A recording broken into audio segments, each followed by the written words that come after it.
I'm Haley. Who's up for a swim? There's nothing I like better on a hot summer day than taking a dip in the local pool. That's another place where you can really make waves. Because what you do today can change the world around you. You can make waves in the water, sure, by splashing around a lot. But you can also make waves with people by showing things like kindness, gentleness, and faithfulness. I've loved going to the pool for as long as I can remember, even before I learned how to swim. When you don't know how to swim, the pool can be scary, but I knew I could count on my arm floaties to keep me from sinking. They work better in a bigger pool. It was nice to have a little help before I learned how to swim on my own, but even today when I'm out in deep water, I can count on a life vest to help keep me safe. Even if you're an excellent swimmer, a life vest will have your back if something unexpected happens. And if you're in a real emergency, there's always a life preserver. Oh, first try. When you're out in the water and you're worried you might sink, you can totally count on any of these things. In today's story, we'll hear about two friends, David and Jonathan, who could totally count on each other. They were faithful, and I wasn't really that faithful when I said first try. There's always a life preserver. I feel better getting that off my chest. Whew, yeah, feels good. I'll see you soon. It's pool day, I'm dancing 'cause it's pool day. I don't know what to say, but that's okay, it's pool day. Hey, Brandon, you ready to go, bud? Almost. Hey, it's pool day, yeah. Hey, listen, buddy, I know that you're very nervous about going to the pool because of your swimming skills, but listen, friend, you don't have to worry about anything. I got your back. I will not leave your side for 1 second. Oh, that's really reassuring. Thank you. Yeah. Hey, you can count on me. If you start to sink, I will lift you up. If you get scared, I will give you a pep talk. You are in good hands. I will be there for you. 1, 2, 3, 4. I really appreciate it, John. Yeah, that's right, man. You are my friend, and I am your rock. Oh. Hello? Yes, I am interested in the car warranty. Okay, I'm coming out. All right. I think I'm ready. Do you think it's too much? John? Oh. John? Do you think it's too... Whoa. John, I could use one of those pep talks.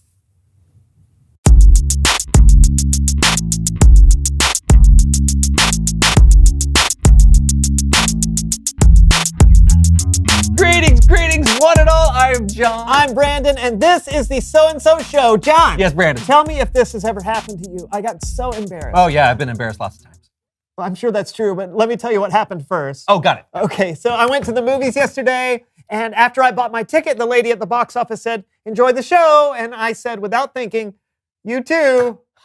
I mean, you see, she wasn't going to a movie. Why would I say that? And I said it with confidence, too, so everyone in the line heard me. I felt so dumb. Has that ever happened to you? Well, no, not that exactly, but I have made a fool of myself in the public arena where people watch. It's true. I tripped in a store recently and knocked over a mannequin, then I picked it back up and I apologized to the mannequin. Oh, no. Yeah, I have no idea what the people around me were thinking in their minds. I know what they were thinking. They What? were thinking, cuckoo.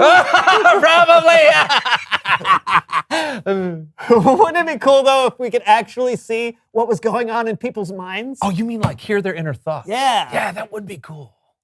Anyway, we should get on with this thing. Yeah. Yeah, so we've got a terrific show planned for you today. I'm sure Kellen's Bible story is going to be exceptionally biblical. From the Bible. But before that, we're going to have a little fun with a game my co-host has prepared for us. John, Yes. introduce the game, my friend. The game.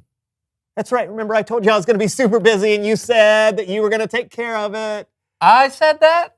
John. I'm kidding. I know. That's good. I'm kidding. Okay.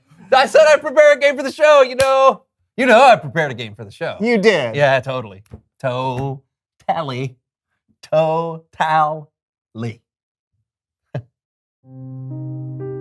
I totally forgot to prepare a game for the show. It completely slipped my mind. I've got to think fast so Brandon doesn't realize I dropped the ball. Balls bounce. Bouncing. Baby, don't throw out the baby with the bathwater. Water's wet, and super soakers make things wet.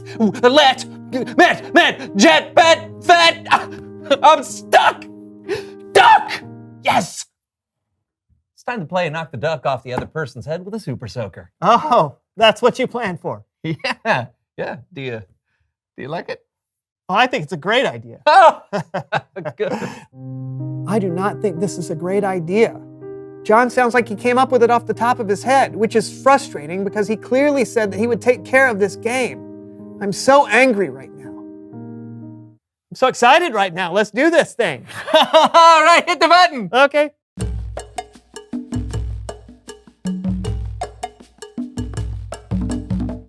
Okay, why don't you tell everyone how this works, John? You mean you want me to tell them the rules to knock the duck off the other person's head with a super soaker? Yeah, it's your game that you planned for, like you said you would. Okay. So what we're going to do is try and knock the duck off the other person's head. Why am I explaining this game? The rules are right there in the title of the game. I think Brandon's making fun of me. With the super soaker. Okay, that's good. That's very concise. And is there a winner to this game? Yeah. Yeah. The winner is the person who knocks the duck off the other person's head. With the super soaker. Yes. Okay. Is he getting annoyed with me? I'm the one who should be annoyed. He didn't keep his word. And now I'm going to get soaking wet. And so will he. Ready, go!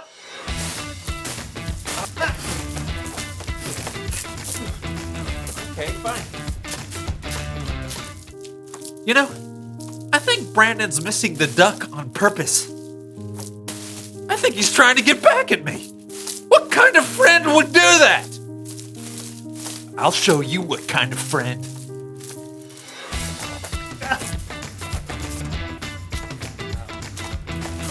Ha ha! This is getting out of hand. No one's gonna win this game. Somebody should really say something. Oh! It's Bible story time with Kellen.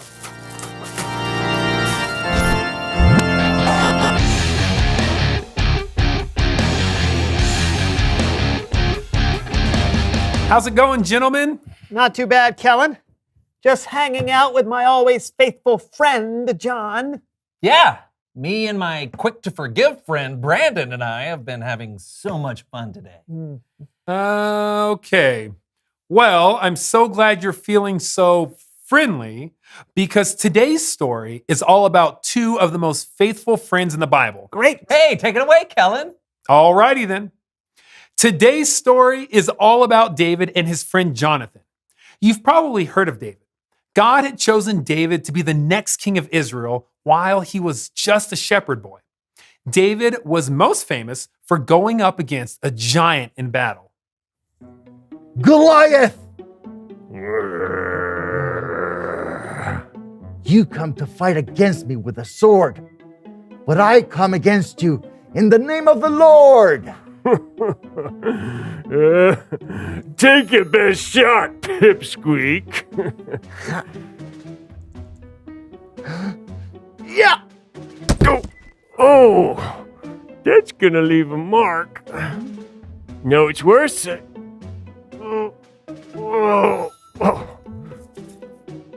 I'm dead. After he defeated Goliath, everyone knew David's name, including the king of Israel, King Saul, and Saul's son, the prince, Jonathan. I'm Jonathan. I'm David. Yeah! Hey, let's promise to be friends forever. Okay. Here, I want you to have my sword. What? Whoa. And princely robe. Oh, wow. Thanks. Jonathan and David became best friends. Through thick and thin, they promised to be faithful to one another. King Saul gave David a high rank in his army, and he let David live in the palace. Everything seemed perfect.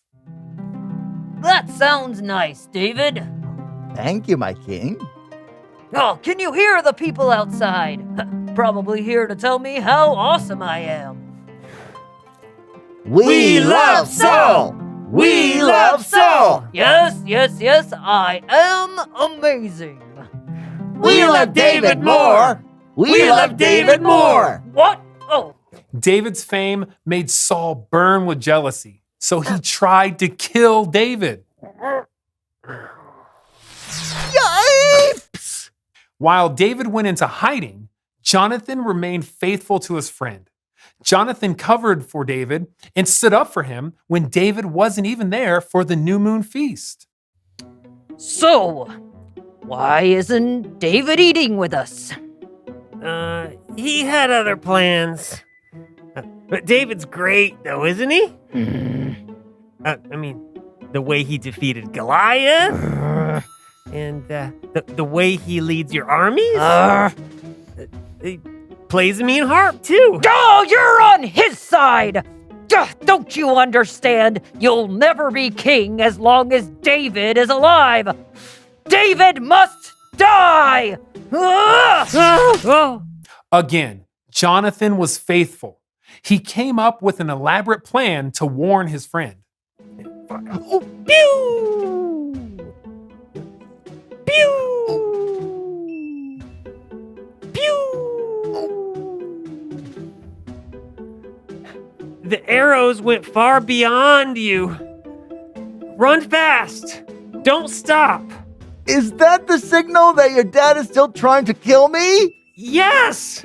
I said run fast! I guess this is goodbye, old friend. I guess so. Promise you'll always be kind to me, just as the Lord is. I promise. And if I have children someday, promise you'll be kind to them too. Of course. Goodbye. Go. Go! David went into hiding. King Saul kept trying to find him. When David was older, Saul died. David's friend Jonathan, well, he died too. And David became king just as the Lord said he would. And here's the most amazing part of the story. King David never forgot the promise he made to Jonathan. Jonathan did have a child, a son named Mephibosheth. Mephibosheth. I am ready to serve you. Don't be afraid. I'll be kind to you because of your father, Jonathan. I'll return all the lands that belong to your grandfather, Saul. And I'll provide for whatever you need. Thank you. Even after Jonathan died, David was faithful to his friend. And that's what friends do. They care for each other, they're honest with each other, and they do what they say they'll do. The end. What'd you guys think? I was not a good friend today. I said I'd prepare a game for the show and I didn't do it, and I'm so sorry, man. No, I haven't been a good friend either, John. Another thing friends do is forgive one another when someone messes up. Yeah, well, being faithful is hard, Kellen. It can be hard, for sure. That's why it's good that God gave us the Holy Spirit who can help us show faithfulness. And it's also good to remember that if you want to have the kind of friend you can count on, you should be the kind of friend you can count on. That's how faithfulness spreads. Thanks, Kellen. We can always count on you. Oh, yeah, you always say what's on your mind. Thanks. You bet. Oh, I sure hope everyone enjoyed the Bible story today. I thought it was a good one.